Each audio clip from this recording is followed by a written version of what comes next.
Alhamdulillah Rabbil Alamin. Nahmaduhu wa nasta'inuhu wa nastaghfiruh wa na'udzu billahi min sururi anfusina wa min sayyiati a'malina. May yahdihillahu fala mudilla lahu wa may yudlilhu fala hadiyalah. Alladzi khalaqal mauta wal hayata liyabluwakum ayyukum ahsanu amala. Ashhadu an la ilaha illallah wahdahu la syarika lah wa ashhadu anna Muhammadan abduhu wa rasuluh. Allahumma salli wa sallim wa barik ala sayyidina Muhammad wa ala alihi wa sahbihi rasulillahi ajma'in. Amma ba'du. Faya ibadallah, usikum wa iyyakum bittaqwallahi faqad fazal muttaqun. Ittaqullaha haqqa tuqatih wa la tamutunna illa wa antum muslimun. Qala Allah ta'ala fi kitabihil karim. Bismillahirrahmanirrahim. Qul in kuntum tuhibbunallah fattabi'uni yuhibbukumullah wa yaghfir lakum dzunubakum wallahu ghafurur rahim. Qala Nabi sallallahu alaihi wasallam fi kitabil hadits, la tazulu qadama abdin yaumal qiyamah hatta yus'ala an umrihi fima afnahu wa an ilmihi fima fa'ala wa an malihi min aina iktasabahu wa fima anfaqahu wa an jismihi fima ablahu.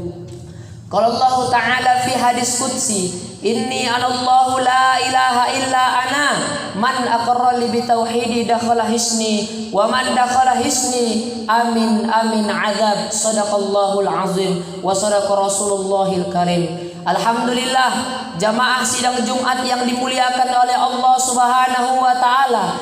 Marilah sama-sama kita meningkatkan kualitas ketakwaan dan ketaatan kita kepada Allah Subhanahu wa taala dengan arti takwa yang sebenar-benarnya, yakni dengan cara menjalankan apa yang telah diperintahkan oleh Allah Subhanahu wa taala dan menjauhi apa yang telah dilarang oleh Allah Subhanahu wa taala.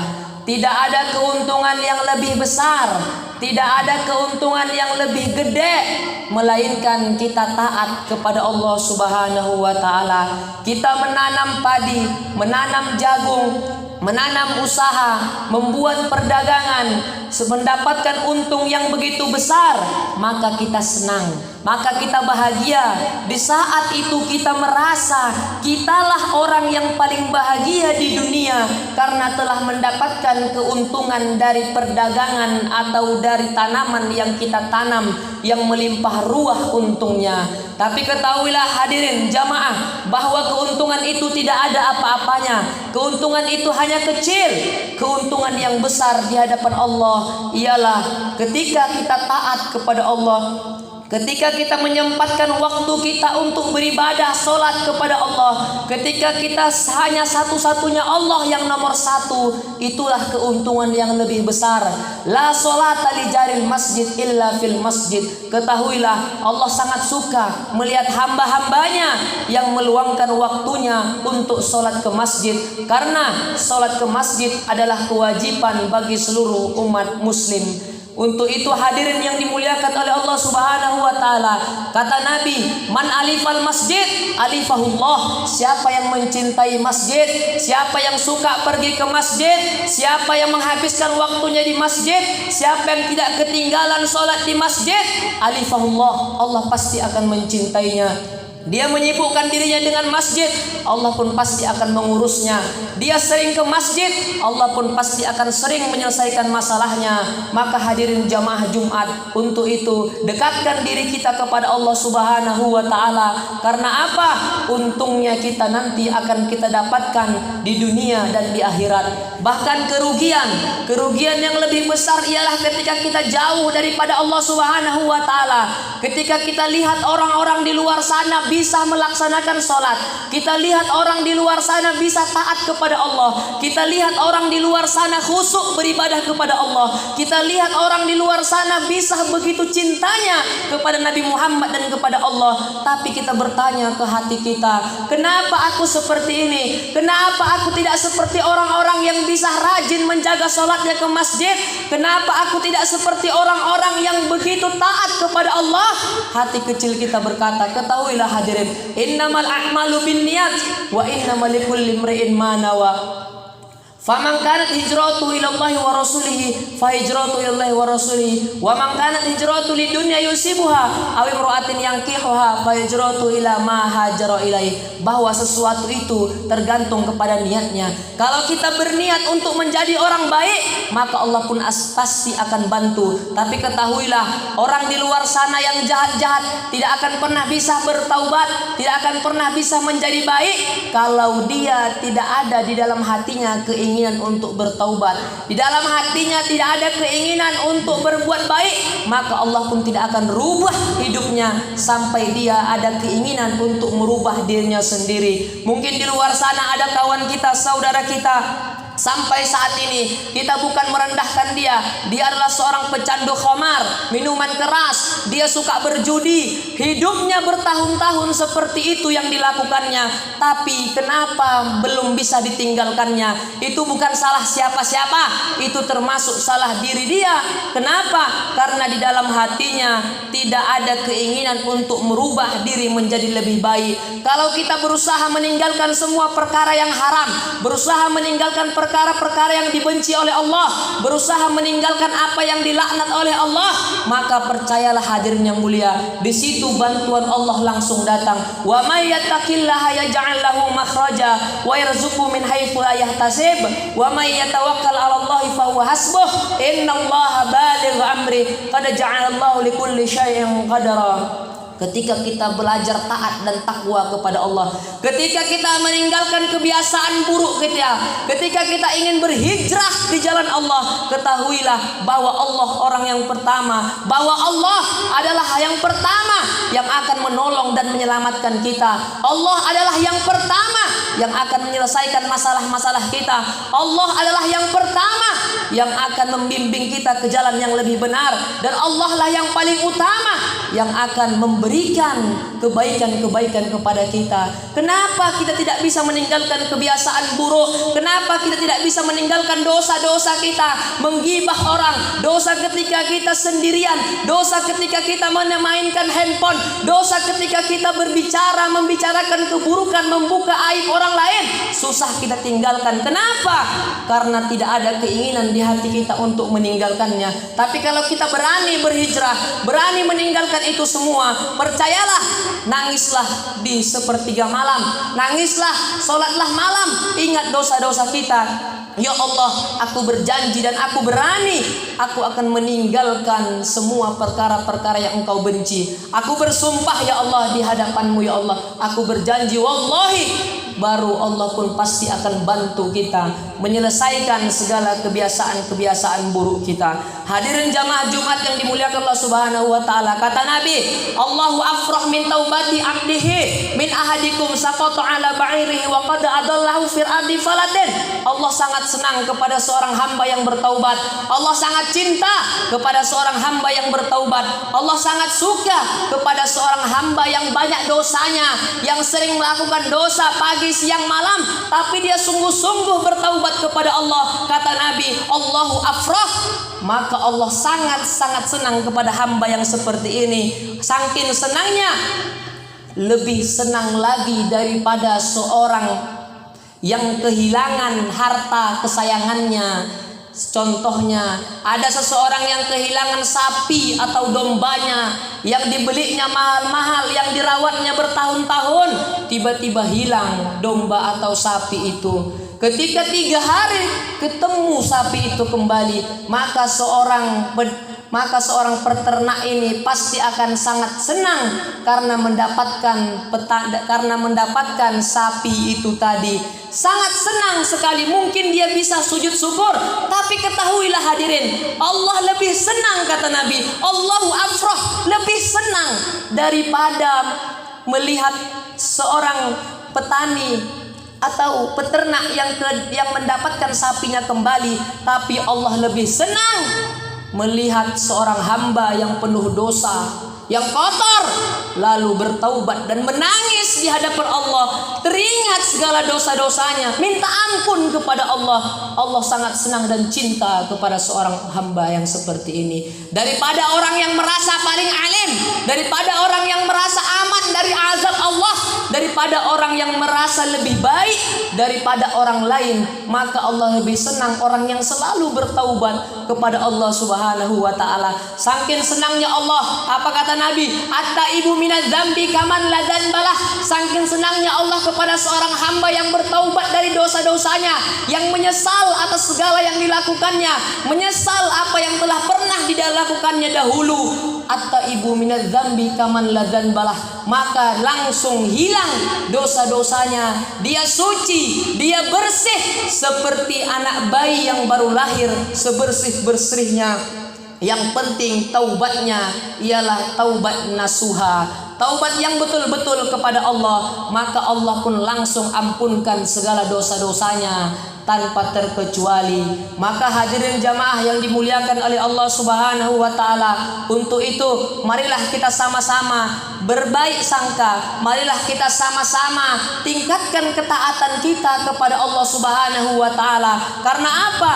Karena hanya inilah yang bisa menyelamatkan kita nanti di hari akhir atau di akhiratnya nanti. Hanya Allah lah yang mampu menentukan nasib kemanakah kita akan dibagikan oleh Allah Subhanahu wa taala. Maka selepas itu kita tidak lupa juga memperbaiki hablum minallah dan hablum minannas, yaitu memperbaiki sholat kita, puasa kita, zakat kita, bentar lagi ibadah kurban. Maka kita kalau ada kesempatan duit, maka membuatlah ibadah kurban, berkurban. Maka ada suatu kisah ketika seseorang ingin berkurban, dia bukan orang yang mampu. Yang dikatakan kurban itu bukan mesti kita menjadi orang kaya dulu, bukan. Tapi di mana ada keinginan, di situ pasti Allah wujudkan. Maka menabung dari tahun ini tidak bisa, nabung untuk ke tahun depan. Sekiranya kita mati pun ada niat kita berkurban, wa innamal likulli imri'in ma nawa, maka Allah sudah catatkan pahala kurban kepada kita. Seperti haji, berniat pergi ke haji. Jangan dulu kita uangku nggak ada, aduh haji uangku nggak ada, jangan. Maka berniat pergi ke haji dari sekarang, menabung walaupun seminggu 1.000. Kalau nggak dapat sebulan 1.000, nggak dapat 2 bulan 1.000, nggak bisa juga. Nggak dapat setahun sekali 1.000 nabung. Maka walaupun kita nggak yakin itu terkumpul, setidaknya kita pernah berniat untuk melaksanakan ibadah haji ke tanah suci dan berziarah ke makam Nabi Muhammad sallallahu alaihi wasallam dan mencium batu Hajar Aswad. Maka kita berniat. Jadi menabung ini untuk aku pergi ke Mekah, ke tanah suci. Tidak perlu nominalnya berapa, yang penting kita ada niat. Ketika kita mati tidak sempat haji, tabungan kita baru 3.000 karena baru 3 tahun kita nabung. Jadi 1.000 setahun, jadi baru 3.000 dapat kita. Jadi ketika kita meninggal belum sempat, Allah langsung catat bahwa kita telah melaksanakan ibadah haji. Karena apa? Allah ingin lihat niat kita. Allah ingin lihat sebagaimana penuhnya cintanya, inginnya kita untuk melaksanakan ibadah haji ke tanah suci. Maka ini yang dilihat oleh Allah. Innallaha la yanzuru ila suwarikum wa amwalikum walakin yanzuru ila qulubikum wa a'malikum. Allah enggak melihat harta kalian, makin banyak harta makin tinggi, enggak. Jabatan enggak. Tapi Allah lihat niat hati. Kalau hati kita semakin baik, maka Allah pun akan memperbaiki hidup kita. Maka sudah semua kita perbaiki. Sholat kita sudah berhasil, semua puasa, sedekah kita berhasil sudah. Dan yang terakhir ialah hubungan kita hablum minan nas, sesama manusia. Ini sangatlah penting. La tadkhulul jannah, kata Nabi, la tadkhulul jannah hatta tu'minu. Kalian gak akan pernah bisa masuk surga sampai kalian menjadi orang yang beriman. Wala tu'minu hatta tahabbu.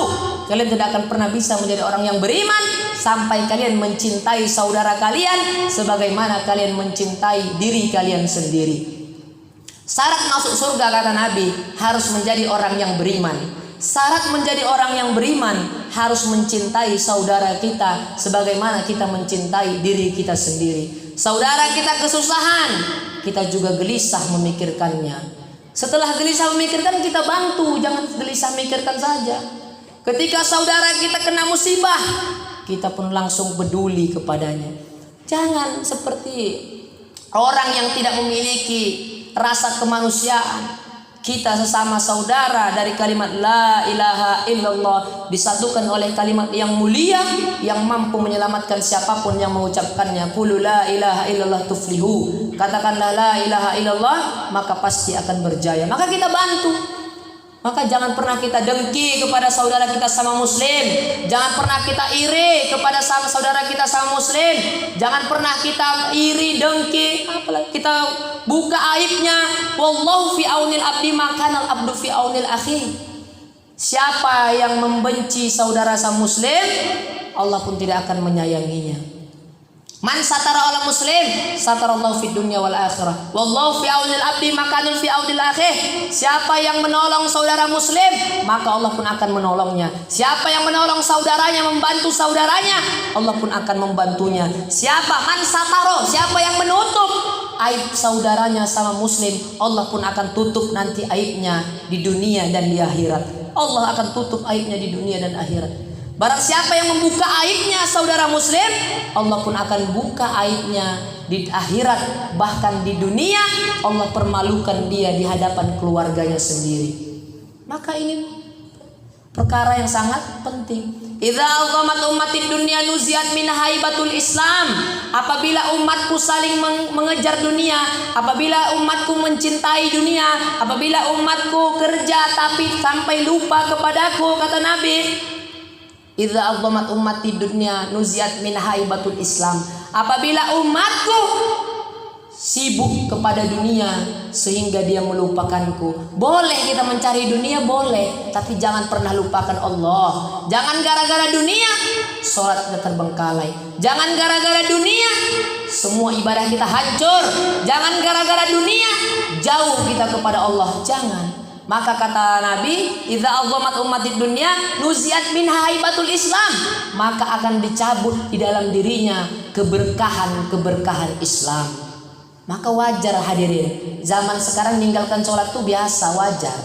Zaman sekarang meninggalkan sholat wajar. Enggak ngaji, enggak tadarus, zaman sekarang wajar. Wajar, itu hal yang wajar.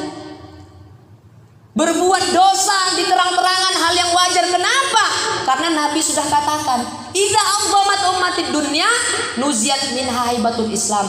Kalau kalian umatku sudah terlalu cinta kepada dunia, kalian terlalu mengharapkan dunia, seakan-akan kalau dunia tidak kalian dapatkan, kalian merasa bahwa Allah tidak adil kepada kalian. Seakan-akan kalau dunia tidak kalian genggam, kalian tidak mendapatkan duit dalam satu hari, seakan-akan kalian merasa bahwa kalianlah manusia yang paling buruk nasibnya. Banyak orang di luar sana mau bunuh diri gara-gara tidak punya duit. Banyak orang di luar sana yang stres gila gara-gara duit. Maka kata Rasulullah, ketika zaman ini terjadi, kalian menuhankan daripada duit, maka ketahuilah nuziat min haibatul Islam, hilang kehebatan Islam, hilang keberkahan Islam, sehingga semua meninggalkan sholat terasa hal yang biasa, melanggar perintahnya Allah terasa biasa, tidak ada tersentuh di hatinya. Maka ini sangat berbahaya. Wa idza tarakatil amru bil ma'rufi wan nahya 'anil munkari hurimat barakatil wahyi. Apabila saling umatku telah melupakan amar ma'ruf nahi mungkar, apabila umatku tidak mau saling menasehati, apabila umatku tidak peduli ada orang kawannya atau saudaranya berbuat dosa, tidak pernah dinasihatinya, cuek dia, biarlah dosanya kok, dosaku.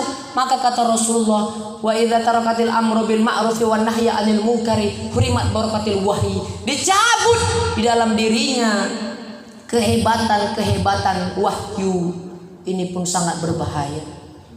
Wa idza tasabbat ummati saqatat min ainillah. Apabila umatku saling mencaci, apabila umatku saling menghina, apabila umatku saling membenci, apabila umatku saling iri, apabila umatku saling dengki, apabila umatku bertetangga, tidak cakapan hanya gara-gara hal yang sepele. Dulu akrab, sekarang musuhan gara-gara hal yang sepele. Perkara dunia saja membuat kita musuhan. Perkara yang sepele yang akan kita tinggalkan. Ish ma syi'ta fa innaka mayyit wa ahbub ma syi'ta fa innaka mufariqu wa amal ma syi'ta fa innaka majziyun bih. Hal yang akan kita tinggalkan, hal yang sementara ini, hal yang fana ini. Kadang kita gara-gara itu pun berantem sesama saudara muslim kita. Rakus, berantem gara-gara itu, padahal akan kita tinggalkan nanti. Kita tidak memikirkan hidup akhirat. Bagaimana di akhirat, gara-gara perkara yang sepele terhambat kita masuk surga hanya gara-gara hal yang kecil saja. Maka kata Rasulullah, wa idza tasabbat ummati saqatat min ainillah, apabila umatku saling mencaci, saling menghina, iri, dengki, saqatat min ainillah, maka dia dihinakan oleh Allah Subhanahu wa taala. Siapa yang membenci saudara muslim, Allah pun akan membencinya. Siapa yang menghina, menjelek-jelekkan saudara muslim, Allah pun akan menghinakannya dan menjelek-jelekkannya. Maka untuk itu hadirin jamaah Jumat yang dimuliakan Allah Subhanahu wa taala, semoga kita di dalam lindungan Allah Subhanahu wa taala dan selalu bertemu di dalam rumahnya Allah, dan kita juga bertemu nanti di surganya Allah Subhanahu wa taala. Barakallahu li wa lakum fil Qur'anil azim wa nafa'ani wa iyyakum bima fihi minal ayati wa dzikril hakim wa taqabbala minni wa minkum tilawatahu innahu was samiul alim wa qur rabbighfir warham wa anta arhamur rahimin.